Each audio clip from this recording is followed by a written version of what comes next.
ചോദ്യം number 65 Shri V Joy, ബഹുമാനപ്പെട്ട മത്സ്യബന്ധനം സാംസ്കാരിക യോജനകാര്യ ഉപമന്ത്രി. സർ, ആകെ 145 കോടി രൂപയാണ് കിഫ്ബിയിൽ നിന്ന് 51 ആധുനിക മാർഗം ലഭിച്ചത്. സർ, അതിൽ 7 എണ്ണം സാങ്കേതിക കാരണങ്ങൾ നടപ്പാക്കി 44 എണ്ണം പൂർത്തീകരിച്ചിട്ടുണ്ട്. അത് ടേബിൾ ചെയ്തു. ശ്രീ വി ജോയ്. സർ, കിഫ്ബി വഴി ആധുനിക മാർക്കറ്റുകൾ നമ്മുടെ സംസ്ഥാനത്തെ സംബന്ധിച്ചിടത്തോളം ഏറെ ശ്രദ്ധയാകർഷിച്ചതും പ്രത്യേകതകൾ നിറഞ്ഞതുമാണ്.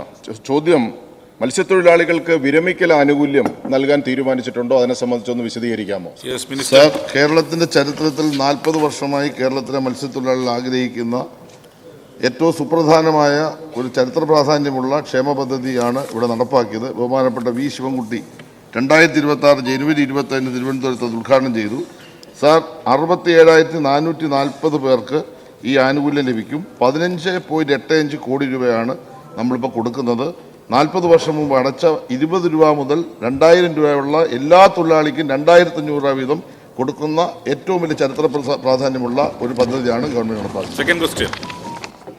സർ, മത്സ്യത്തൊഴിലാളികളെ സംബന്ധിച്ചിടത്തോളം ഈ മത്സ്യബന്ധന യാനങ്ങളുടെ കാലാവധി നീട്ടി നൽകുന്നത് ഒരു പ്രധാനപ്പെട്ട പ്രശ്നമാണ്.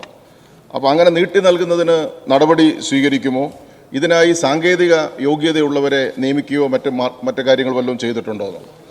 ഇത് ഒരു പ്രധാനപ്പെട്ട പ്രശ്നമാണ്. 1756 യന്ത്രവൽകൃത യാനങ്ങളും 8197 പരമ്പരാഗത യാനങ്ങൾ ഉൾപ്പെടെ 9953 യാനങ്ങളാണുള്ളത്.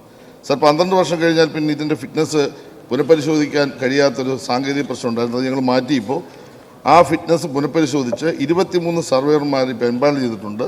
ഈ സർവേയർമാർ 2 മാസം കൊണ്ട് മുഴുവൻ യാനങ്ങളും പരിശോധിച്ച് ആ യാനങ്ങൾ കുഴപ്പമില്ലാത്തതാണെങ്കിൽ അതിന് വീണ്ടും അംഗീകാരം നൽകുന്ന തീരുമാനം, അതും സുപ്രധാനമായ തീരുമാനം ഗവൺമെൻറ് എടുത്തിട്ടുണ്ടെന്ന് അറിയിക്കണം.